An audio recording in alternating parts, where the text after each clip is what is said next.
years together, naked, fasting, clean, meditations, take 1,000 queens, 10,000 years together. Produce the prisoner. Fasting. It is His Highness's pleasure that the Queen appear in person here in court. Silence. Read the indictment. Hermione, Queen to the worthy Leontes, King of Sicilia. Thou art here accused and arraigned of high treason in committing adultery with Polixenes, King of Bohemia, and conspiring with Camillo to take away the life of our sovereign lord the King, thy royal husband. The pretenses being whereof by circumstances partly laid open, thou, Hermione, contrary to the faith and allegiance of a true subject, didst counsel and aid them for their better safety to fly away by night. Since what I am to say must be but that which contradicts my accusation, and the testimony on my part no other but what comes from myself, it shall scarce boot me to say, not guilty. Mine integrity being counted falsehood shall, as I express it, be so received. But thus, if powers divine behold our human actions as they do, I doubt not then what innocence shall make false accusation blush and tyranny tremble at patience. You, my lord, best know who least will seem to do so. My past life hath been as continent, as chaste, as true as I am now unhappy. For behold me, a fellow of the royal bed, which owe a moiety of the throne, a great king's daughter, the mother to a hopeful prince, here standing to prate and talk for life and honor for who please to come in here. For life, I prize it as I weigh grief, which I would spare. For honor, 'tis a derivative from me to mine, and only that I stand for. I appeal to your own conscience, sir. Before Polixenes came to your court, how I was in your grace, how merited to be so. Since he came, with what encounter so uncurrent I have strained to appear thus, if one jot beyond the bound of honor, or an act or will that way inclining, hardened be the hearts of all that hear me, and my nearest of kin cry fie upon my grave. You will not own it. For Polixenes, with whom I am accused, I do confess I loved him, as in honor he required, with such a kind of love as might become a lady like me, with a love even such so I no other as yourself commanded, which not to have done, I think, had been in me both disobedience and ingratitude, to you and toward your friend whose love had spoke, even since it could speak from an infant freely, that it was yours. Now, for conspiracy, I know not how it tastes, though it be dished for me to try how. All I know of it is that Camillo was an honest man, and why he left your court the gods themselves, wotting no more than I, are ignorant. You knew of his departure just as you know what you have undertaken to do in his absence. Sir, you speak a language that I understand not.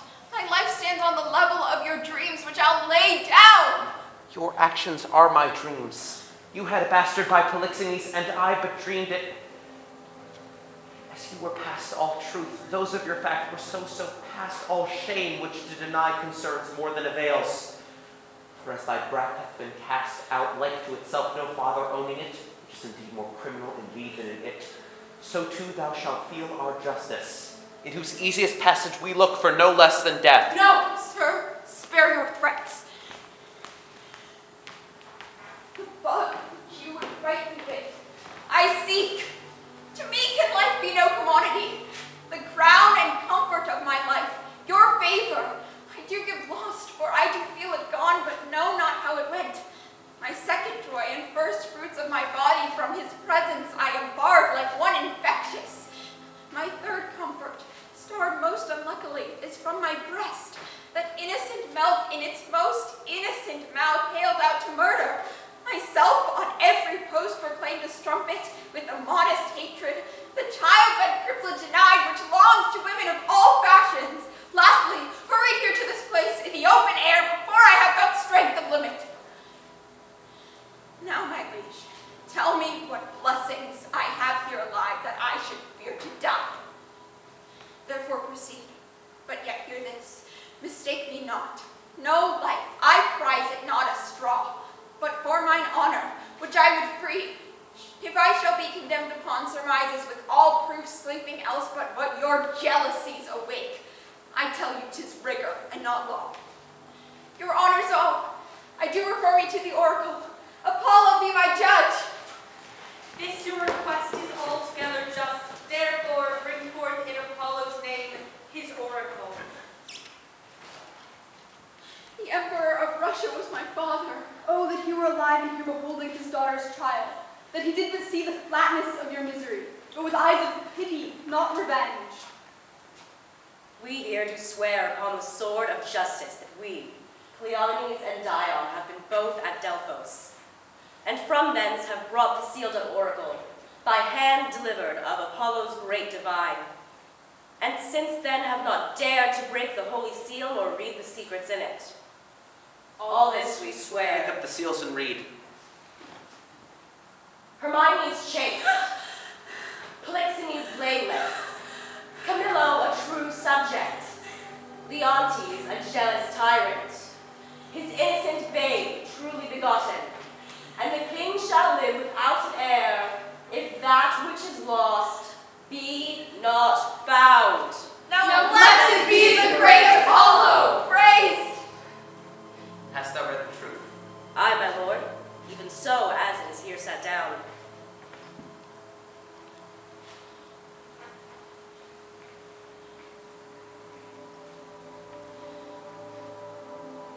There is no truth at all in the oracle. The sessions shall proceed. This is mere falsehood. My lord, the king! Oh, sir, I shall be hated to report it. What's the business? The prince, your son, with mere conceit and speed of the queen's speed, is gone. Is dead.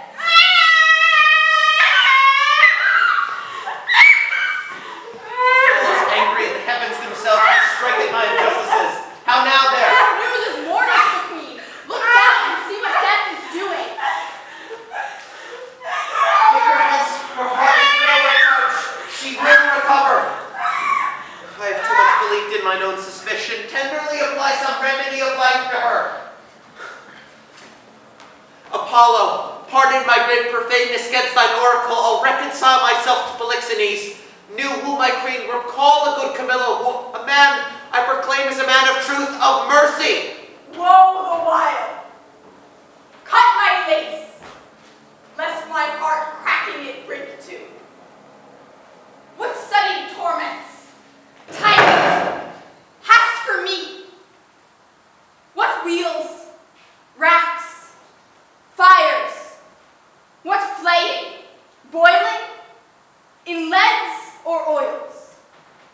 What old or newer tortures must I receive, whose every word deserves to taste of thy most worst? That thou betrayest Polixenes, 'twas nothing. That did show thee of a fool, inconstant and damnable ungrateful.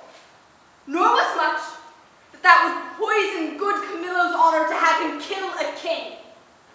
Poor trespass is more monstrous standing by, whereof I reckon the casting forth to crows thy baby daughter, to be or none or little, though a devil would have shed water out of fire ere done it. Nor is directly laid to thee the death of the young prince, whose honorable thought stops high for one so tender, cleft the heart that could conceive a gross and foolish sire, blemished his gracious stand.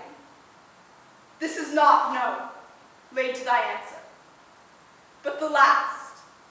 O lords, when I have said cry woe, the queen,